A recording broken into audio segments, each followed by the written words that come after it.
नमोस्तु महाराष्ट्री। आज सब लोग डरे हुए हैं और जब हम कहते हैं कि हमें डर लग रहा है तो अक्सर सभी कहते हैं कि आत्मा अमर है, क्यों डरते हो। महाराष्ट्री, हमें भी पता है कि यहाँ हम हमेशा के लिए नहीं आए हैं, एक ना एक दिन सबको जाना ही है, तभी तो लोग लाइफ इंश्योरेंस कराते हैं। डर सिर्फ मौत का नहीं होता, पर और भी बहुत सारी छोटी छोटी चीज़ों का होता है, जैसे बेड ना मिलने का डर, अपनों को खो देने का डर, व्यापार बंद होने का डर।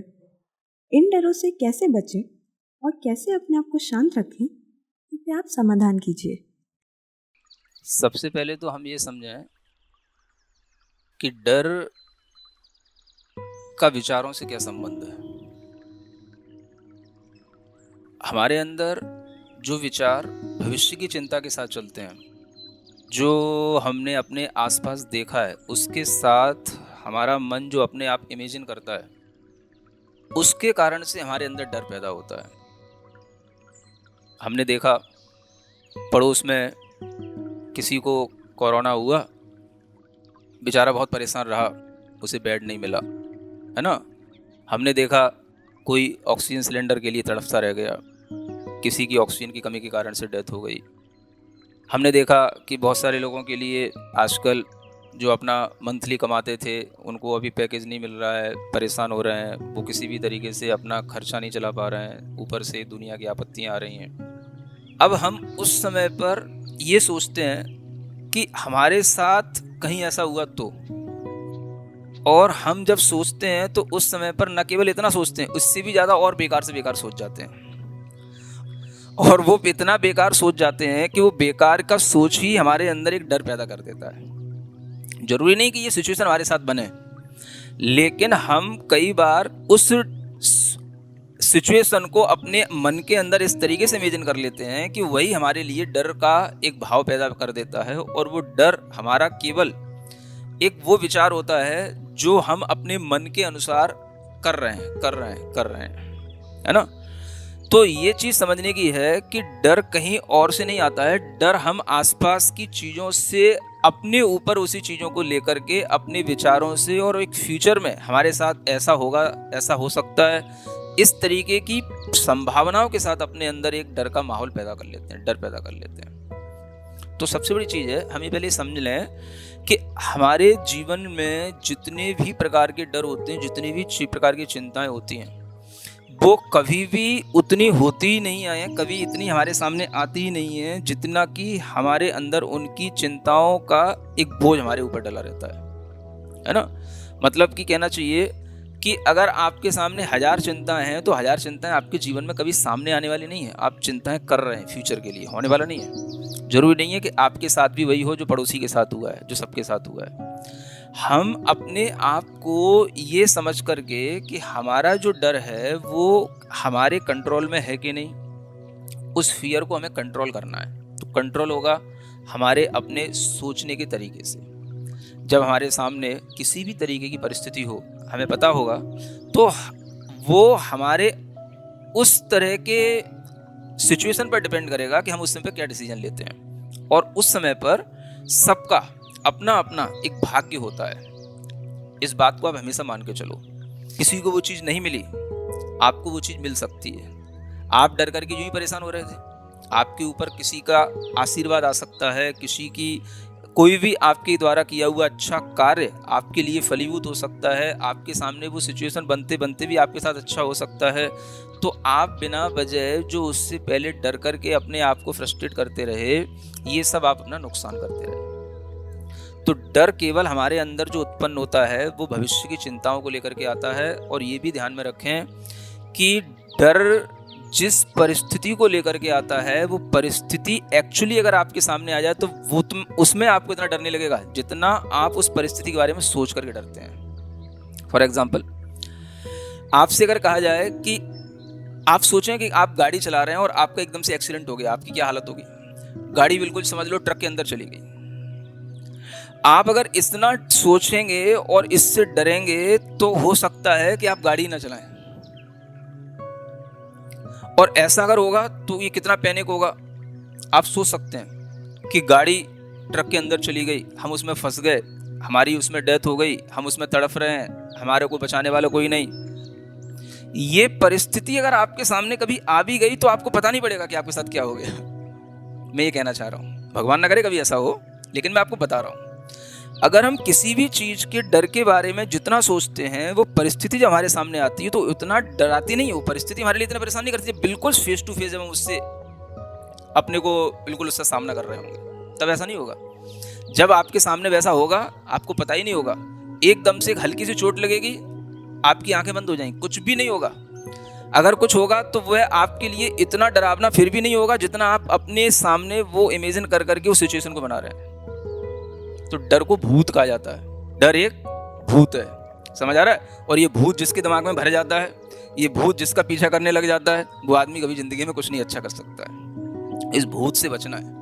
ये भूत सिर्फ हमारे विचारों से बनता है। किसी भी तरह की कोई भी किसी के साथ कोई घटना घटित हो रही है, कोई भी तरीके की न्यूज आ रही है, किसी भी तरीके का कोई भी माहौल बना हुआ है, किसी भी चीज़ से हमें डरना नहीं है। हमें अपने आप को जितना पीसफुल रख सकते उतना पीसफुल रखना है, अपनी ड्यूटी परफॉर्म करना है, हम जितना अच्छा कर सकते उतना करना है। आपके लिए ये ध्यान होना चाहिए कि अगर हम इस तरीके के डर से अपने आप को बचाना चाहते हैं तो आपके लिए कुछ एक्सरसाइज भी दे सकते हैं, कुछ एक्टिविटी भी होती हैं। अगर आपके लिए कुछ वह डर कुछ एक्सट्रीम लेवल पर पहुंच गया तो बाकी सामान्य व्यक्ति तो अपने आप को बिना एक्टिविटी के भी अपने आप को मैनेज कर सकता है। लेकिन अगर आपका फिर भी डर कम नहीं हो रहा है तो आपके लिए कुछ एक्टिविटी बताता हूँ। फर्स्ट, आपको अपनी चिंताएं, अपने डर जिन जिन चीज़ों से लगते हैं, है ना, उन चीज़ों को लिस्ट करना है, उनकी लिस्ट बनाना है ना।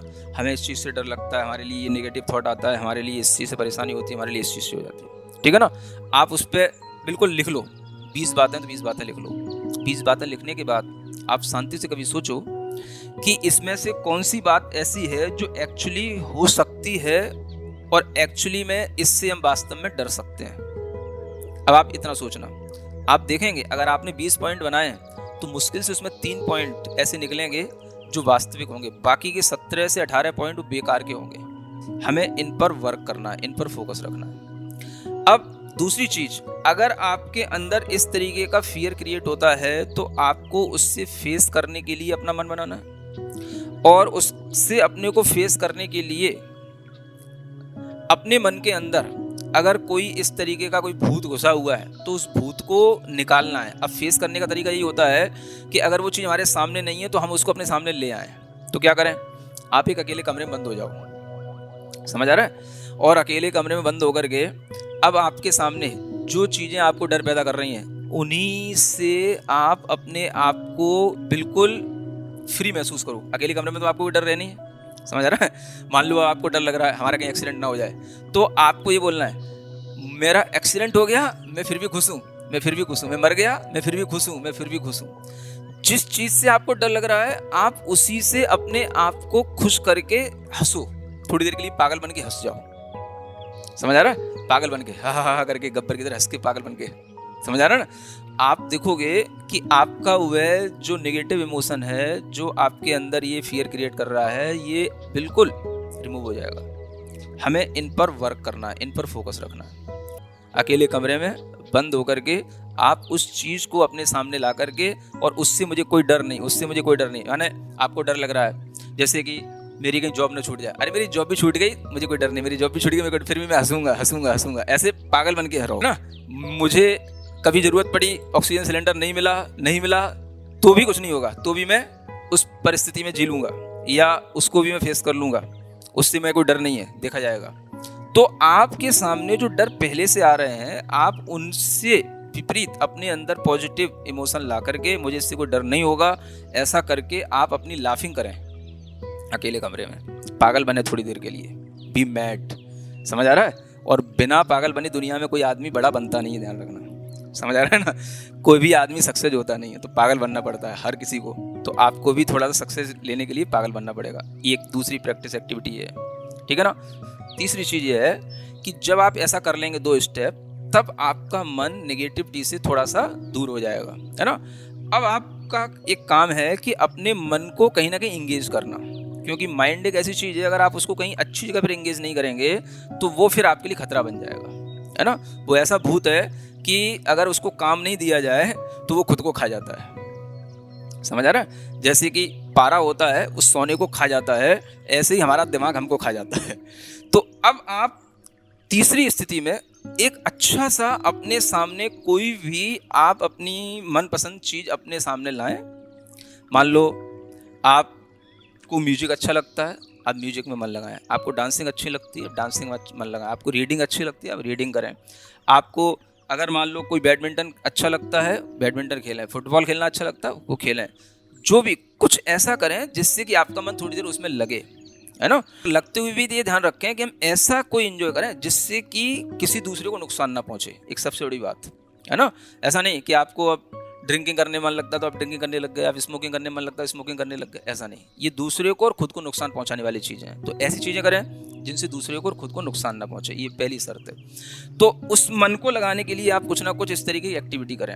अगर आपको ऐसा लगता है कि मान लो म्यूजिक भी करता हूँ तो मैं म्यूजिक से भी बोर हो जाता हूँ, है ना, या मैं रीडिंग करता हूँ, रीडिंग करते करते बोर हो जाता हूँ, तो आप अपनी एक्टिविटी को बदलें, है ना। अगर आप म्यूजिक में इंटरेस्ट रखते हुए भी बोर हो गए हैं, आप थोड़ा डांसिंग पे आ जाएं। आप अगर रीडिंग करते करते बोर हो गए, आप थोड़ा सा आउटडोर गेम खेल लें। तो इस तरीके से आप अपनी एक्टिविटी को चेंज करके मन को थोड़ा सा घंटे के लिए, 1 घंटे के लिए कहीं दूसरी जगह एंगेज करें। उसके बाद में आपका मन जब दूसरी जगह लग चुका होगा, आपका मन पिछली चीज़ों को सब पीछे छोड़ चुका होगा। अब आप काम एंड कूल होने के लिए अपने मन के अंदर अब आप अरहम की प्रैक्टिस करें। ओम अरहम नमः का नाद करें लंबा वाला।